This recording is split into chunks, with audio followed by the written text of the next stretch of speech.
morning, within Tuesday afternoon, Wednesday afternoon, and Thursday afternoon. Piny owacho mamalo kokalo apis jatend migepe ochugo kamiti mag kaontis mabiro neno ni piny owacho ochwalo chenro mag dongruok e kaontis bang' yango chenro ni ayanga e log tich mar Huduma Center e boma ma Kisumu. Chenro mane otele gi jata tije chenro mag piny owacho e alwora ma Nyanza kod Imbo mano Silvanus Osele. Jotelo mochopo noyudo tiegruok ewi kaka gibiro tiyo kaka komiti mana ni chenro duto mag piny owacho mamalo ochopo kare kaontis duto. Komiti makamano ibiro telnegi kod commissioners mag kaontis kae kineno kwa komitigo mondo nywak lwedo e kedo gi mibadhi. We have all seen the direction now the government is taking towards the fight against corruption. So we said we will not be left behind as a county in the fight against corruption.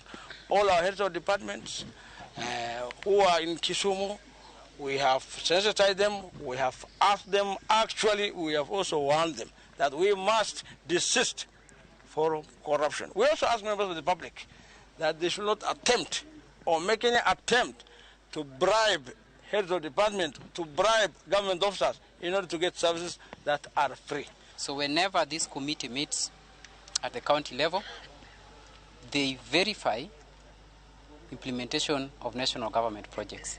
They monitor and also identify bottlenecks and resolve them by suggesting solutions, and whenever they are unable to undertake any resolution, then they escalate to the next level, which is the region.